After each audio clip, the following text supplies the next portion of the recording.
Hello, everyone. Hello, hello, hello. We made it. Episode 30 of Sipping Tea with Stacey T. Holy cow. We did, y'all. Let y'all come on in. Oh, my goodness.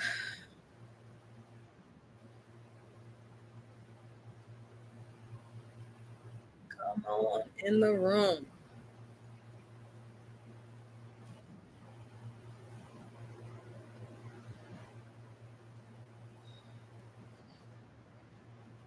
Good afternoon, Tiffany. How are you doing?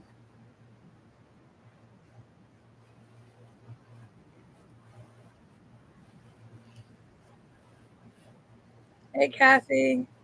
I'm doing well. I'm doing well. Blessed in spite of. Isn't that the type of stuff we say? Blessed in spite of. How are you doing, Kathy?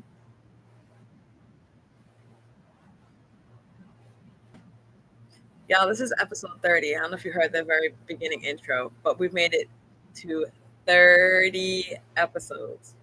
And for many of you, if you haven't watched it live, you've watched it, you've caught up with it, except for that one glitchy thing that that I still need to handle. But I want you to wholeheartedly know how much I know, right? Can you imagine that?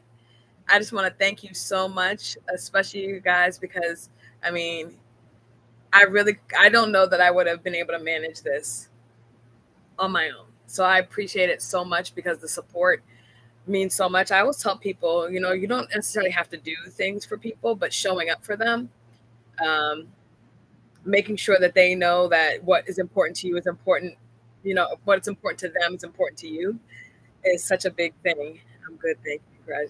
I know, Kathy, can you believe it? When I started this in February, I was just like, let's see who shows up. I don't know how this is gonna go. And there have been weeks that there haven't been a ton of people, but I'm a firm believer that God has people in the room that are supposed to be there. And I do know that obviously because this lives online, there are people that, look at it and digest it when they have time. And I'm my biggest hope is that I'm leaving a seed that people are going to be able to draw from. So excited, can't believe it. A little bit in shock, but I mean, not in shock because God can do all things, but in shock that I have made it to this point and haven't quit on myself, haven't made other things a priority. I'm proud. I'm proud. So thank you all. I'm just gonna put my phone on DND because inevitably somebody will call during this time. So today on Sipping Tea with Stacey T. What are we trying today? Tiffany, you're gonna love this one. I'm joking. You're gonna hate this one. It's another brisk one. I think this is the last one. Well, I don't. Yeah, I think this is the last one that I have. Not the last one that they make, but the last one that I have. So this one is blood orange brisk iced tea. Blood orange to me can be iffy. Like even in just like when I've had it as like part of a drink. You know how sometimes people will mix like pear and this and that. I've had it in that, but to be honest with you, I don't remember being like blown away by the individual flavor of blood orange. Do you guys like blood oranges? Have you tried them? I'm just curious. Oh no, syrup in a bottle. I told you. I knew you was gonna. That's why I started off by saying I know you're not gonna like it. That's exactly why I said it. So I am hoping that this one is different than the last one. For those of you who don't remember, the last one I had, I don't know, blue something. Girl, it's a sip of it. But yeah. All right. So again, this is blood orange. Does it have anything else in it? No. I think that's, yeah. The other one had like a mixture of different things. So, all right. Boy, I should probably, in literally, I shouldn't have probably brushed my teeth right before this because you know how toothpaste changes the flavor. But let's see what it tastes like.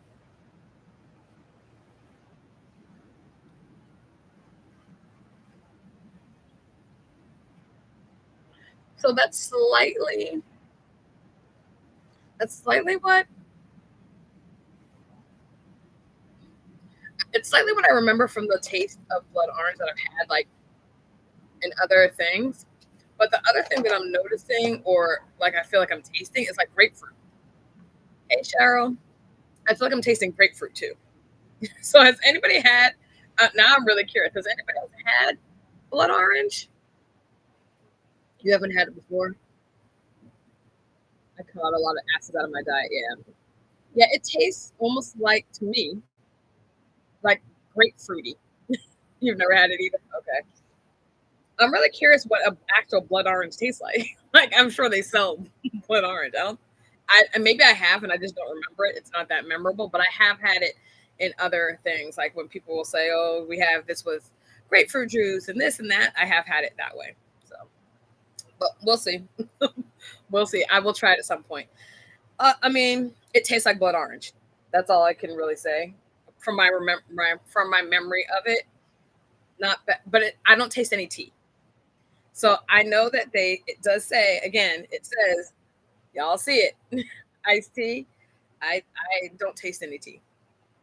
So if they had said blood orange drink, then I get it, but I don't taste the tea part. So and maybe it's because I don't have enough knowledge of blood orange that, that maybe what I'm tasting or is also like a tea thing on the background of it, and maybe it'll sneak up on me. Maybe it'll sneak up on me. All right, so today's 30th episode, I want to talk about a topic that many people that I have been encountering, as well as myself, obviously, because I'm trying to make myself comfortable so I can chat with my people. Um, but what I've noted is that there are a lot of people as we're navigating things, and for me, it's my healing journey, right? I'm trying to figure out, what's what and um, all the things. And it is complicated, it is stressful. And as an update for my healing journey, and I guess I should be giving you guys kind of updates like how are things going? Are you noting anything different, etc. So, yes, yes, and yes. It's still going. I'm very much still on my healing journey. Have I noted changes? 100%. Um, I've noted things because, well, two things in particular that I've noted. And I noted them because it's been behavior that I have had and held for so long.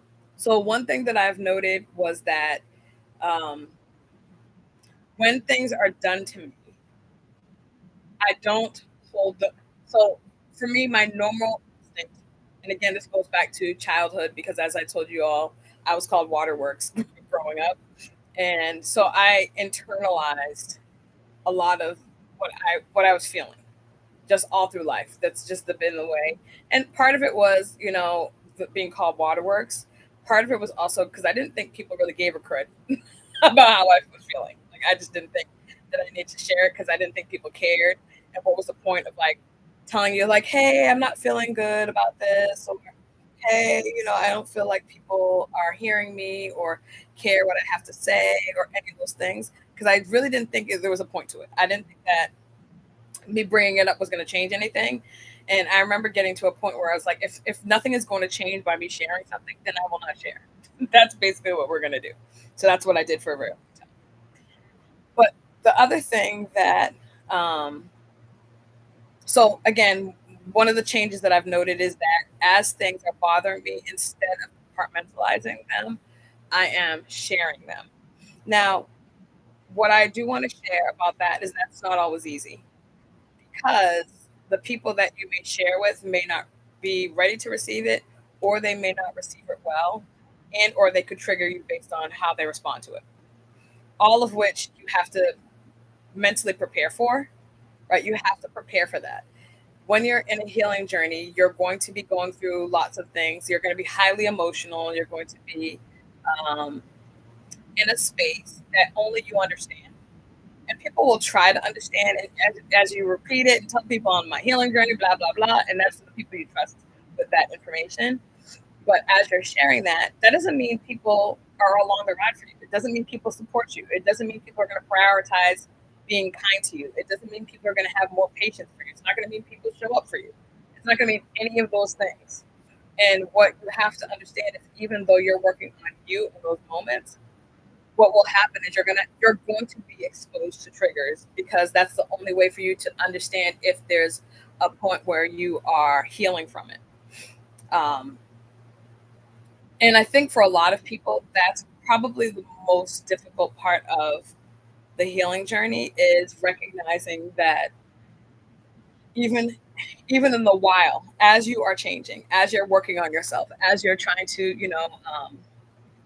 get to the level of you that you want to get to, as you're trying to, walk through the world differently, there are going to be some people that just don't care about that. It's not a priority. It's not a priority to them, and it doesn't need to be. Quite honestly, it needs to be a priority to you.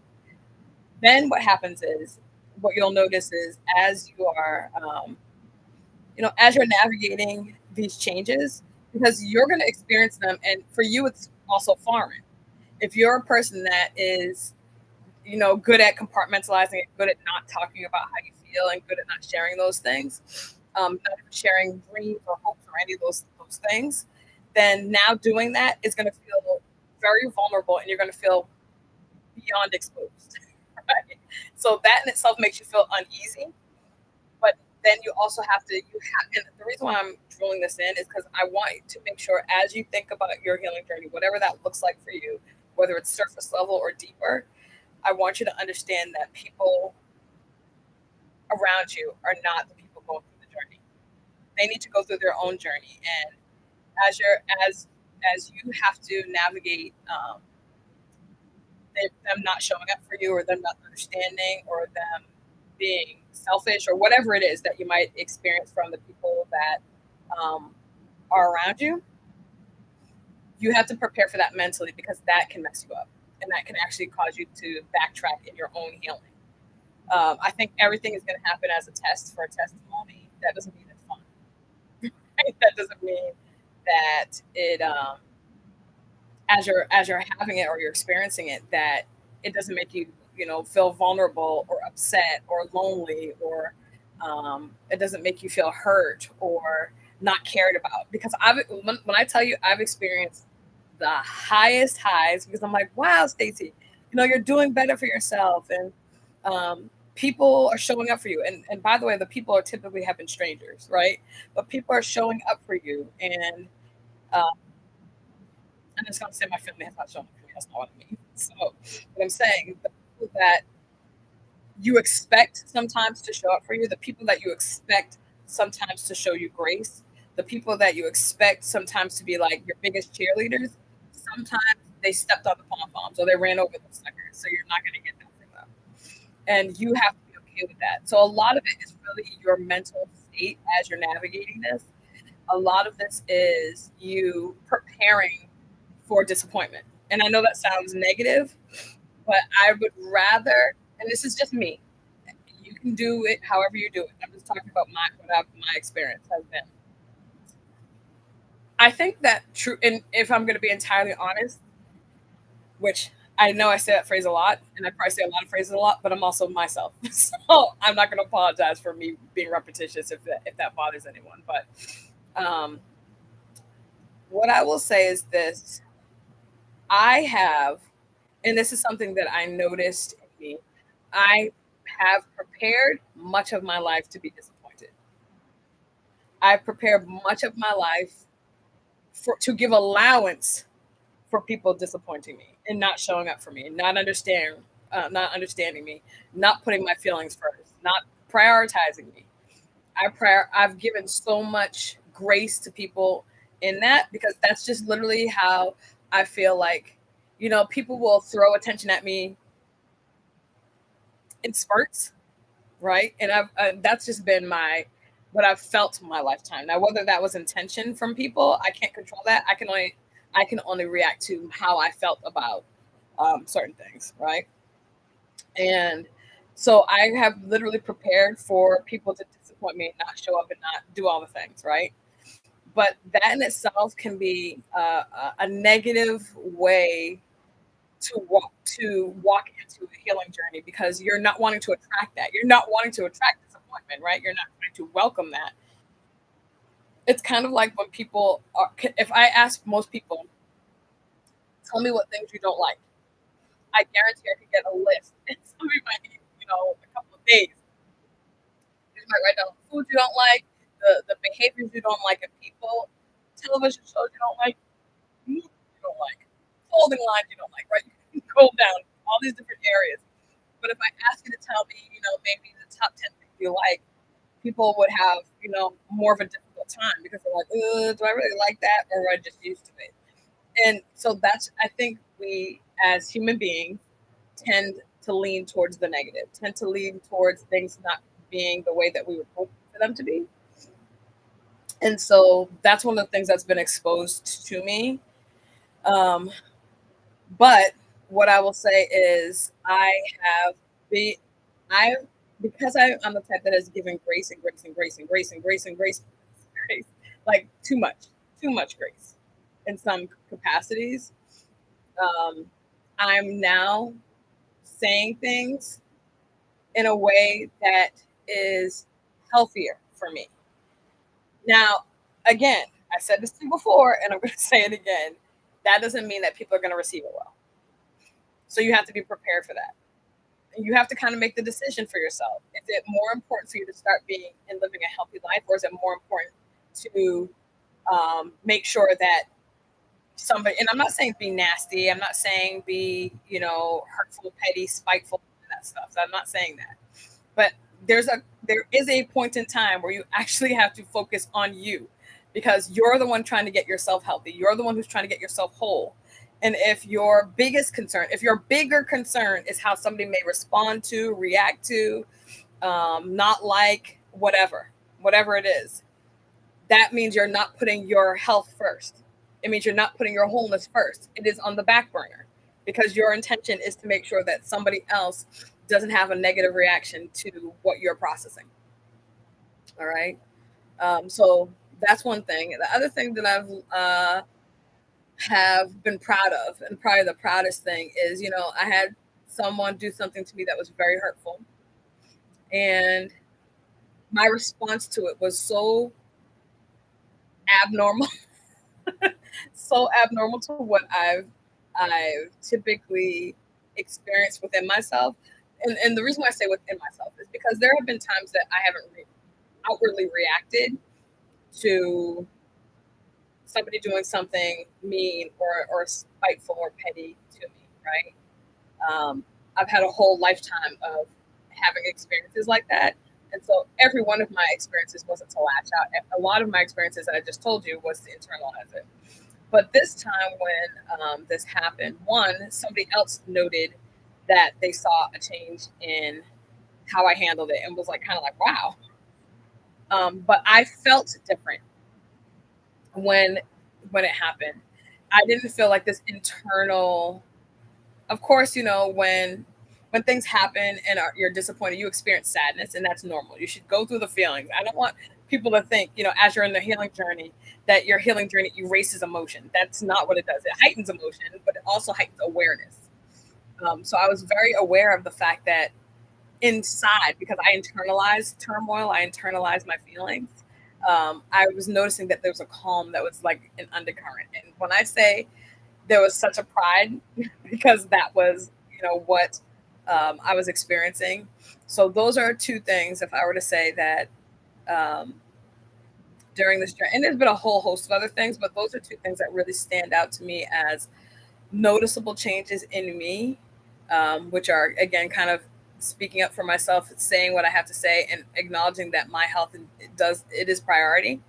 And then the other thing is just the internal feeling of when something happens and it not being chaos inside, even though outside I have this calm demeanor, inside was calm. And so that was a beautiful thing. That was a beautiful thing. So I'm working, y'all. I'm working. Your girl's working on herself. Still, I'm a work in progress.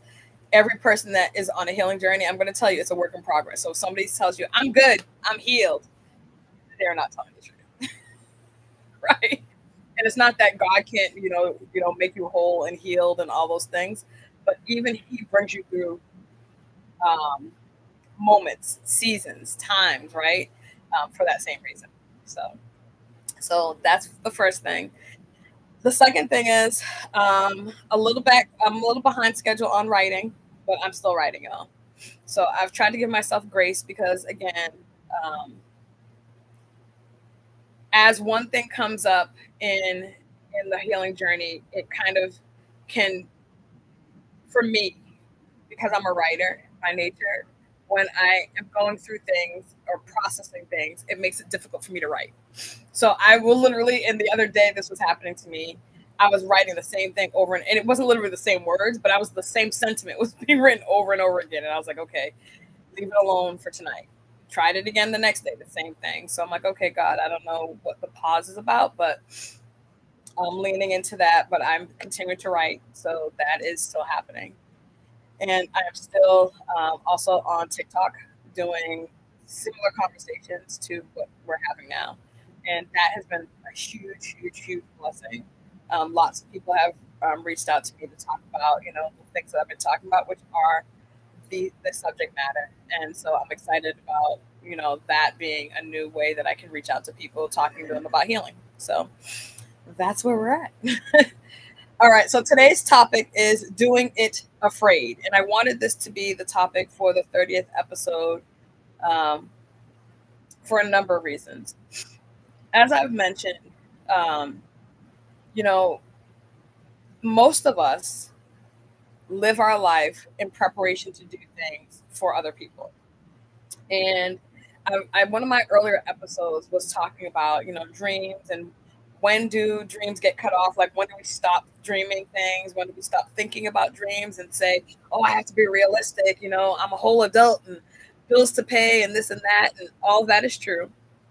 But I was like, when is it that we stop doing that? And for some people, they're like, I think it might have been in high school when they tell you, be prepared to figure out what you want to do. And then there are some people that are like, oh, maybe it's when you have kids. And, some people will say, I don't know if I ever really dreamed outside of like being in elementary school. And then some people, there are a few, as I've had conversations with a variety of people that will say, I'm still dreaming, which to me is like an amazing thing because we're kind of taught not to do that. We're taught to, be intentional and figure it out and move forward and all those things. And I'm not saying either one is wrong unto itself, but I think the reason why a lot of people stop dreaming is because of fear. Um, Dreaming in itself is a state where you're not fully in control, right? Even if you're daydreaming, your mind goes somewhere else. You're not focused on what's really happening around you. The same thing is true when you're when you're asleep and you're dreaming. You're not, I mean, even though you might have what some people call an out of body experience and you're looking down on yourself in the dream and all that stuff, but even still, you're not in control of what is happening in that space. And, in order to, look at, the topic today, which is doing it afraid, you have to be willing to enter into that conversation with yourself about why did I stop dreaming? What are my dreams that I still have? Who knows about them? And the reason why I say who knows about them, and we'll talk about in a second, is accountability can be a really important thing in achieving goals and dreams. And so, yeah, we'll talk about that in a second. But again, there's lots of reasons why people have stopped doing that. But for me, fear is one of the main reasons. So in the chat, I would love for you to write. You don't have to tell me what your dream is, but do you have something that you've wanted to accomplish in life that you still have yet to do? And I was going to take another sip of that, but I'm going to pass. I'm going to pass. But is there some type of dream that you've been thinking about? Something that were like, man, I really always wanted to do this. And it could be something as, I mean, not as simple, but it could be going on, an amazing vacation. You've never done that. It could be getting married. It could be,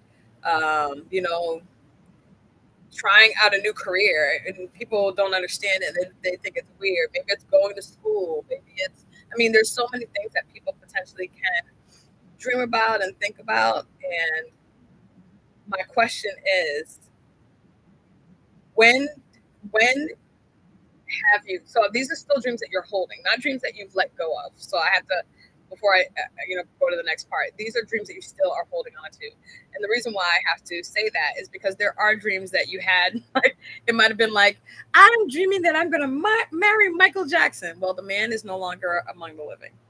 So that type of thing would be a dream that you would have to let go of, right? But it could be something about like maybe you just want to get married, and what does that look like for you, right? And why have you not, right? What is that? What is the thing that has potentially been a block for you? Um, and there are some people, and I know a lot of people actually, that because I've had conversations most recently um, about marriage, about relationships, about singleness, all the things. And a lot of people are saying, Stacey, I would do, the whole relationship thing. I would do the whole marriage thing. But for them, there's such a lack of trust, potentially, because they're not doing any measure of their healing journey. They know that they don't trust. Like they're aware of that, which is a really good step. Awareness of yourself, self awareness is key to your healing journey because there are a lot of people that feel, I think, that they are aware, but they're not. And what you'll often notice is they deflect, right? So in a situation, it's never their issue. It's always your issue. That's what we call gaslighting too, right? Um, but so they haven't taken credit, or they're not acknowledging their part in anything, right? Unfortunately, that happens, and it may happen in anything that you do. It could happen in the workplace, it could happen in a relationship, it could happen just in dating, marriage, friendship, any of those things. It can 100% take place. What I will say, sorry, I don't know how my phone almost rang inside the closet.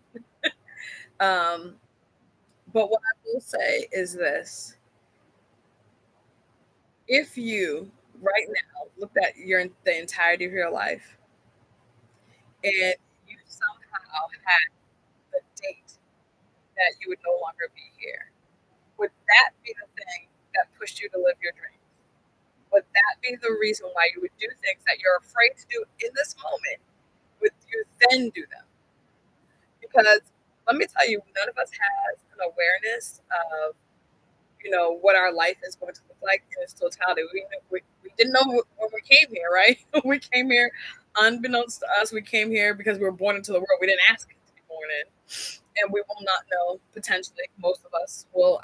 I would assume will not know when we leave. And keeping that in mind, let's think about the percentage of your life that you have wanted to do certain things, wanted to try certain things. Maybe you've always wanted to skydive or go on a hot air balloon, or know, go and take a dip in the middle of the Caribbean Sea. Right? Maybe that's something you've always wanted to do. You want to go to Alaska. You want to see a glacier. I mean, there's just so many things. And for me, I have to look at, why am I not doing so many of those things that are, I mean, people call it a bucket list, I guess you could call it. But why am I not doing these things? Why am I letting year by year?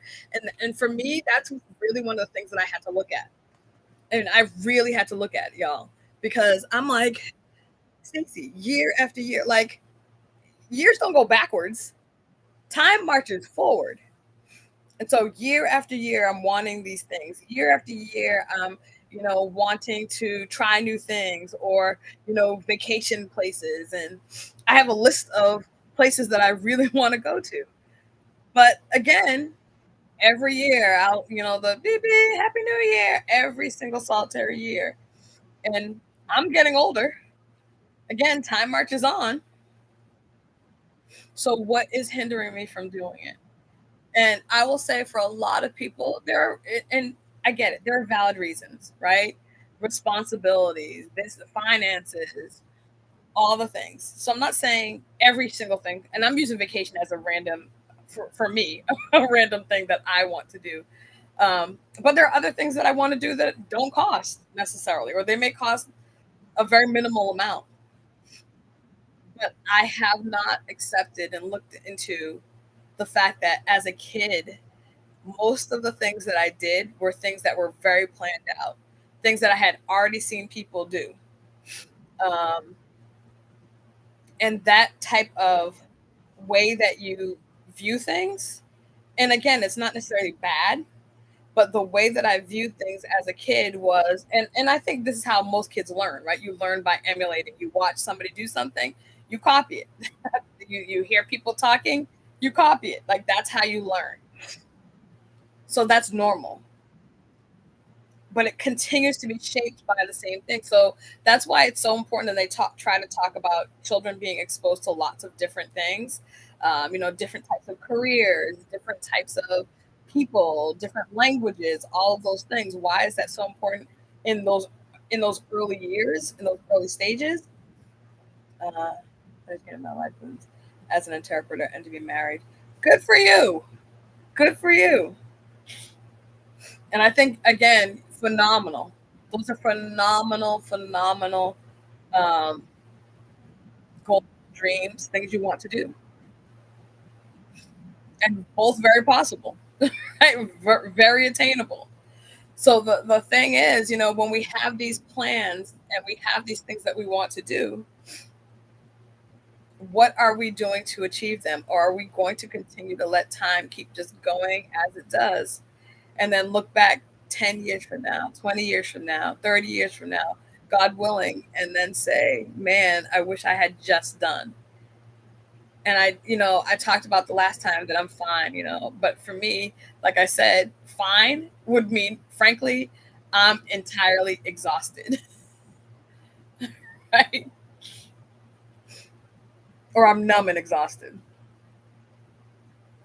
That's really what it was meaning.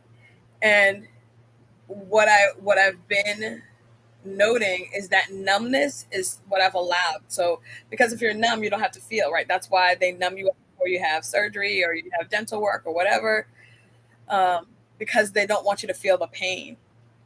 And what I've noticed is I've numbed up my dreams so that I don't have to feel the pain of not achieving them.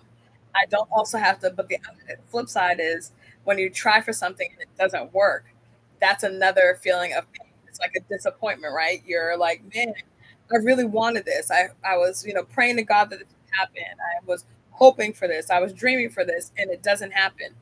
And there will be some of those things. Like I'm not going to sit here and tell you like every single thing that I've ever dreamed has been mine. No, would I have loved that in hindsight? Yes. However, I am also very aware that God was like, okay, I get that you wanted that, but that is that's like not attached to your purpose. That whatever it is, that thing that you wanted, even if you wanted it desperately, sometimes because he, remember, we see time, there's many things, he sees eternity. So he sees the full picture. He knows how everything is going to intermingle, intermesh, be interwoven. And what we see is this little blip of time. And in that blip of time, we have our emotions connected to things, people, and ideas, and all of that. And it's not that he doesn't care about your feelings about those things, but he more so wants to do things that keep you in the right? Like literally, and it's funny because we always talk about being in the perfect will of God, and I was thinking about it, and it literally just struck me is because we are His children, we want to be in the will, like in inheritance, right? So, and it's not just like we want to be aligned in in His will, like in His, because people will say, somebody has strong will, they're strong-willed person, and they're talking about like how they are internally, but we want to be in the perfect will. We want to still get our benefits. I want my mansion, right? So, a lot of the things that we may ask for or pray for or hope for um, are not always aligned. That doesn't mean we're not supposed to dream, and it doesn't mean if we have something that is inside of us, because there's so many times we have something that's inside of us, and it's something uniquely to us, something that we alone are the people who um, can do that. We're the people that will be able to get through the right people. We're the people that will be able to minister to the people that we're supposed to. Again, purpose. right? But if we are too afraid to do it because you feel like people won't take you seriously, or why would anybody listen to me? I'm just this person that, I'm not famous. I don't have a big house or, whatever. And then we're talking ourselves out of doing things. Most often we're doing all that legwork because we're afraid. We are afraid. Fear, and people say, well, Stacey, the Bible does say fear is not of God. I get it. I know, y'all. I read it. I understand all of that. I know that we're supposed to walk in faith, right? And we're supposed to have zealous faith. This is like the blind faith that God, not blind, because we're walking into our relationship with Him very eye open, right? But once we have given Him and said, God, I want you to direct my life, at that point, you have blind faith that He is going to work things out. That does not mean, so y'all need to read the fine print. That does not mean you're going to get everything you want. Because if that were the case, I'd be rolling dough. And there'd be a lot of other things that would have happened that have not happened. But it doesn't mean because you don't know the end game, because you don't know how things will turn out, doesn't mean you don't try. And so when I think about, and I just talked about, my childhood and how I kind of learned about attempting things. I remember when I was in elementary school, I didn't really have a fear of like, performing in front of people, trying out for things, none of that, right? I was good. But the funny thing, this is why they want younger kids to like do speeches in front of, and I know some kids are like, oh my gosh, it's horrible. They shouldn't force the little kids to do that, but there's a reason, a method to doing that, that you don't let them get older and then older, and now they have such a paralyzing fear that they cannot speak in public at all. And I mean, even small groups of people, it's like the thought of it is, it just causes such fear that it's hard for them to even manage, like the thought of it. So oftentimes you'll have teachers and people that will say, "Hey Tina, how you doing?" You'll have teachers and other people that are saying, "Hey, give this a shot, try this," and they do it for kids because they want them to not develop that fear of public speaking. So now, I was in, I think, yeah, so elementary school, that was fine. Middle school, I was okay. When I started to get into like high school, although I had no problem, speaking for other people, I was noting like things that I had to try out for would give me such like a nervous feeling. And I hadn't had that before. Part of that I think is because, when you're when you grow up in a church where like y'all are always singing in front of people, and we were always going little places and singing in front of other groups of people, I didn't really have that fear so much. But now that I'm in school and I'm trying to audition in front of a bunch of different people, and I wasn't auditioning when I was in church as a kid, like that was not a thing for me. But when I was now in high school and they were like, okay, you need to audition for this musical and audition for this, I remember feeling so many feelings of not being enough, not being prepared enough. I didn't think I would be liked. I didn't, and I was like, where am I getting all of these feelings of like, I'm not going to be chosen. I'm not enough. I'm not like, and it's weird how the little things where I hadn't been chosen, I didn't think of it as a big deal because there were things like plays in elementary school that I wasn't picked for. There were things in middle school I wasn't picked for. And I didn't think that they impacted me. But again, I told you guys I was a master compartmentalizer. So clearly, by the time I got now to high school and I'm auditioning for things, now I'm feeling these little pangs of fear auditioning. Now, I was able to get through some of those things. I'm good. I hope you and your mom. So, thank you, thank you, thank you, thank you. We're all good. We're all good. But I will definitely let Cheryl. I think he's still on here, but I'll let my mom know that you said that. Um, but so when I got to that, I remember feeling nervous, and then the other thing that happens is this, right? I had my own nerves, but then I was hearing people talking junk about me. Stacey doesn't deserve this role. Why would she get this role? And that was feeding this fear that I had, right? This new fear, because I didn't really, I didn't, I don't remember feeling it prior to that, right? So now I had that. So fast forward, and I got the role, by the way. I think I've told you guys that before, but that was a whole nother story. But now I go into college, and I already going into college is a nerve wrack for me. Was a very nerve wracking experience. Being away from home, being amongst people that I didn't know, with different personalities and different experiences and all that. And I felt like I really truly grew up in a bubble, protected in a bubble, which is not a bad thing, but that's kind of how I grew up. So now you're exposed to all this stuff that's popping in the bubble, and I was like, what is going on? Um, but I remember having to audition for things and try out for things, and my level of nerves would be to the point where I was like, "Yeah, I'm not going to do it. I'm not going to do it."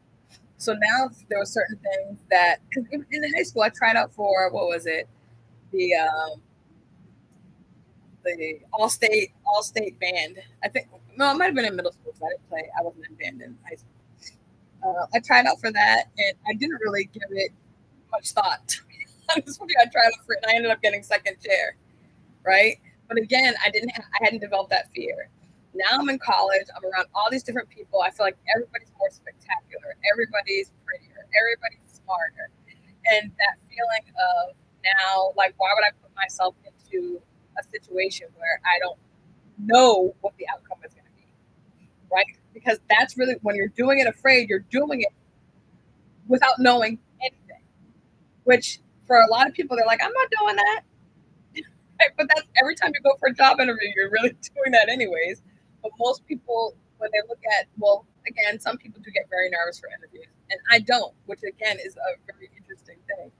I am like really prepared. I am heightened in my energy because I want to, bring energy to the interview. But I'm like, I'm interviewing you just as much as you're interviewing me. I may not want to work there, even if you decide to hire me. And the same thing is true. You might meet me and be like, nah, her personality ain't gonna work here. Um, I went when I was a mom and I didn't leave home. You walk, you walk in like I own it. Yeah, it was interesting for me because I remember the first year of college. I was in it was called Voices of Imani, which is the gospel choir on campus. And I literally was just like, I'm just gonna blend into the rest of Sopranos. That's what I'm gonna do. I'm just glad we have a gospel choir here. I can meet some other people. We can talk. I'm gonna have a like faith community at school, so I was cool. I was excited about that. And then they were like, "Oh, we're gonna audition people for the lead," and I was just like looking around. I was not even interested. And they were like, "Okay, Stacey, you want to try out?" And I was like, "Oh no, no, no." And people that were next to me were like, "Why? We hear you singing. Why don't you?" And I was like, "Oh no, no, no, no." But the why behind that was like looking back on how I was observing people sometimes being directed or spoken to in other situations that I had seen, and thinking to myself, no, maybe this is not like, I just don't. Again, I didn't want to do something that I was not sure what the outcome was going to be. That's really no way to live your life. Like, you have to take chances. You have to, and it doesn't have to be a chance that's like, I'm gonna skydive off of, blah blah blah. Like, that doesn't need. That's I'm not necessarily talking about that chance, y'all. But there have to be some times that you do things and you don't know what the outcome is going to be, right? Even when you might say, okay, what, I'm going to get this apartment, I'm going to buy this house. You don't necessarily, like, you're going to put your stuff in, and you have to have faith that God's going to work it out depending on what the situation is. But you may not know that it's going to work out. But when it becomes things attached to dreams, we have a very difficult time, stepping out and saying, you know what, I am afraid. I'm going to own the fact that I'm doing something I've never done before. I don't know what the outcome is going to be, but you know what? I'm going to do it afraid anyways, because even though I'm afraid within me, I'm going to give my fear to God because I know He can calm my fears and He can help me through the situation. Now, all of that is true. All of what I just said is true. You still may not get it. Right? So I know that, people are like, okay, Stacey, that makes sense. I'm going to just trust in God. I'm going to trust and believe. He'll make a way for me to be successful. He'll make a way for me to see it through, to see me through. And all of that is true. That does not mean that you're going to be blessed with that thing, the job, the marriage, the car, the whatever it is that you're believing for, or you're, doing afraid because you might be in that dealership like, okay, Lord, it's you and me. I need a new car. You got to work something out, right? And for some people, they're like, I'm not even going to bother because they're gonna. You are literally talking yourself out of blessings, and that's the long and short of it. That's what I want you to be able to take away from that, because there have been a series of things that have happened to me in my life that I did not try for, and one of them was, I should have mentioned, in college. I mean, in high school. One of the biggest ones was, I was in high school and I had a guidance counselor, and I've told you this before, that was not supportive. He did not think of me as appropriate for going to many of the colleges that I was interested in, right? One of the colleges that I really wanted to go to at the time was Harvard. However, when I went to him and I said, hey, I'm going to apply to Boston College, which is where I ended up going, um, he said to me, well, Stacey, BC is really hard to get into. You might want to think a little bit lower. So immediately, this person who, for me is an expert, right? That's I don't know any better. I've never done this before. I've never applied to colleges. So to me, this person knows best, right? And I was confused. I'm going to tell you in honesty, I was very confused by him saying that to me. I was confused because I had a really high grade point average. It was like 90, I don't know, 3, 4, 5. I don't remember which one it was. It was either 93, 4, or 5. One of those, right? Average. And then um, I had that. I was involved in so many after school activities at the school. I was involved in stuff at church. I played town softball. So I was involved. It wasn't as if I was just banking on my grades, but I was very involved, and that's what schools were looking for. But when he said that to me about Boston College, and obviously Harvard up here, BC here, I was like, there's no way I'm applying there because it's going to be a big R rejection letter. And when people ask me, and I know sometimes people will ask you, hey, is there anything in your life you regret? That is doom, doom, doom. Like, it pops into my mind right away, because I was not willing at that age. And I was what, 17 years old when this conversation happened, but I was not willing to do it afraid. There are some kids that at that age have zero fear. But so much of my life had been by design. So much of my life had been by watching what other people had done, living how people had expected me, making the decisions that people thought were best for me. And again, that's like how you're raised. Right? People are going to tell you, hey, because you don't know, you're 17 years old, you're a kid.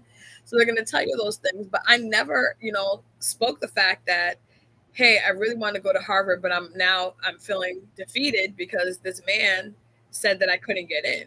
And I don't, back then you had to apply, you had to pay for every single application separately. Now they have like that, what, common application. They didn't have that then. And my family, we were not, in a space to be applying to a gazillion colleges and still pay bills and still so I had to be strategic about it. And I was like, okay, well, we're going to cross that off the list. But again, there are times every once in a while, there's a flashback to me being like, man, I wonder what would have happened if I had just done it afraid. If I had just taken the risk on myself, what changes would have happened? Now, I do believe that God can, elevate and bring you through regardless of, you know, sometimes when we self-sabotage, because that is what it boils down to. But that being said, we're all getting older. We still have dreams. We still have things we want to accomplish, things that we've, never even told a soul. It's funny, when I told people I was writing this book, I have so many people like, Stacey, I want to write a book, but I don't even know how to get started. I'm like, right. That's how you get started. I've had people say, hey, I've wanted to like partner with somebody and open a consulting business. I've had people say to me, I've wanted to, open a restaurant. I've had people say all these different dreams and things that they had already resigned themselves not to happen in their lives because It's too expensive. I don't know how to do it. Nobody's going to help me navigate, the pitfalls or whatever it is. Let me tell you, been there. Because as a person who, and this is funny because I talk about mentorship a lot. Um, and like in the groups that I've been a part of, and how important mentoring is. Having somebody that has already been there, already gone through those the bumps in the road and have hit the potholes already and can help you to navigate around those things. But there are so many people that are gatekeepers. They don't want to share it. They're like, I had to work hard so you can you can scratch and survive like I had to, instead of saying, you know what, I'm so glad. Going through it was horrible for me, but I'm not going to do that to you, because I'm going to tell you, avoid this. Don't talk to this person. Align yourself with this person. And unfortunately, some of us are not in that space that we want to share, which is what a gatekeeper is. We're also told that there's only room at the top for only a few of us. And when we think about that, then we disqualify ourselves, which is interesting because God qualifies us and then we disqualify ourselves. How does that work exactly? God says you're the head, not the tail. We're like, God, I hear what you're saying, but I think of myself as more of a tail.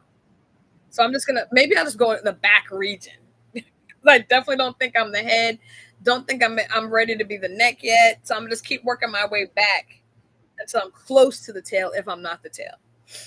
But we do that. We self-sabotage. We disqualify ourselves, which means that all those things that he has for, it's like when people say, and I've heard this message said before, when people say, that God is preparing for you. He has like moved the enemies out of your way. When people said that, as long as you've done what you're supposed to do, he's going to open up the windows and pour you out a blessing that you won't have room enough to receive it.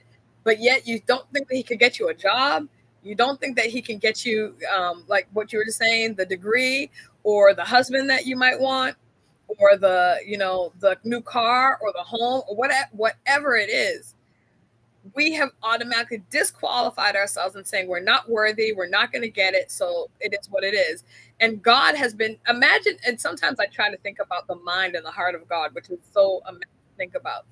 But imagine yourself having done so much for your kid, for a family member, for a friend. Like you've worked all these things in the background, made it so that they can get a new job, made it so that they can actually get an interview, maybe not the job, but get an interview, make it so that, you can put your name down as a reference, whatever it is. You've done all this stuff in the background. And then they're like, yeah, I'm not going to go on the interview. Oh, what? Excuse me. What exactly did you just say to me?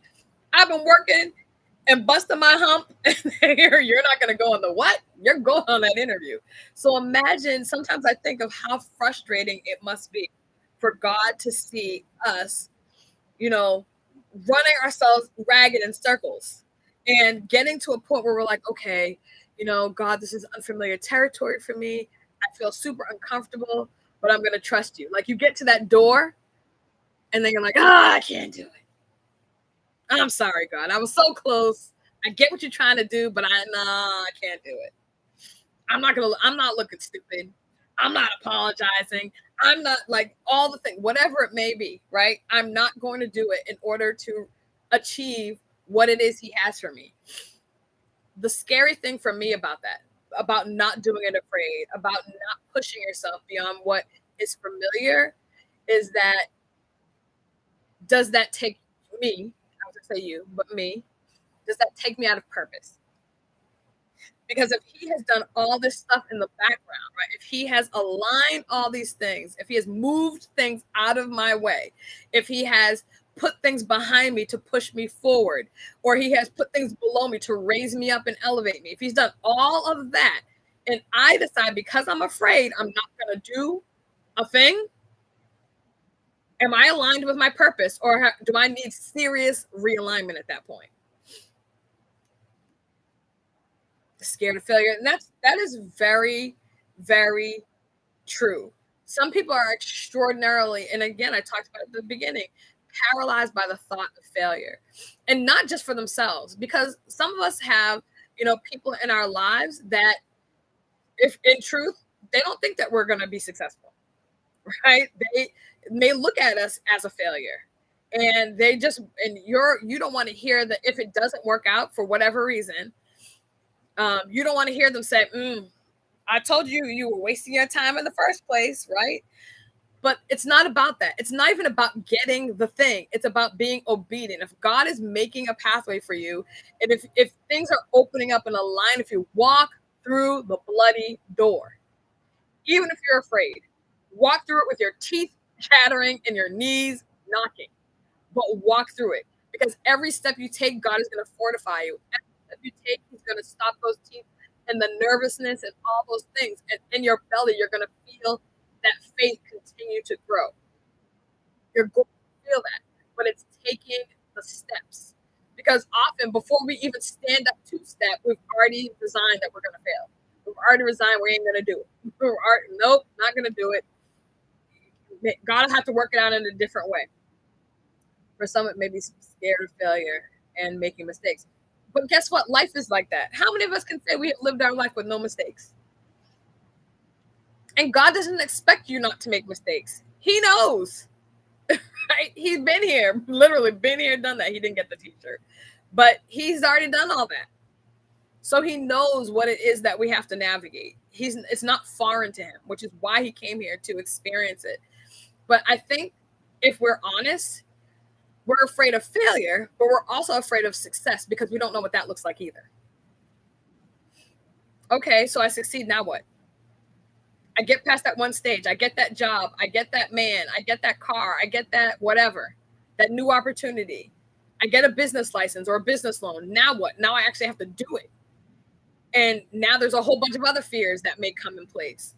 That's why it's so imperative that as you're walking through this period of unfamiliarity, where maybe fear is trying to grip you and trying to take control of you, it's important that you, in those moments, force God to the fear. Because you can't handle fear in yourself. It is a human emotion. It takes for him to handle that. It's for him to remove it, for him to push it out of your way.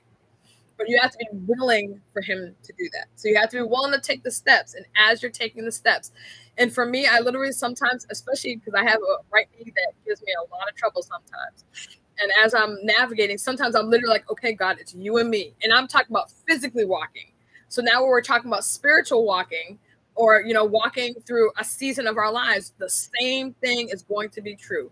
You have to literally say, okay, God, it's you and me. And every step he's going to fortify, because if it's in his will for you to do a thing, if it's purposed in you to do a thing, to complete a thing, he's going to help you through it, even though your mind is telling you that you should stop. Even though your mind is telling you to run the other way, you have to lean into trust in the Lord with all your heart and lean not to your own understanding. In all your ways, acknowledge he will direct your path. So he needs to do it. That's why I'm like, a lot of times I'll say, God, okay, I don't have it. This is a you thing.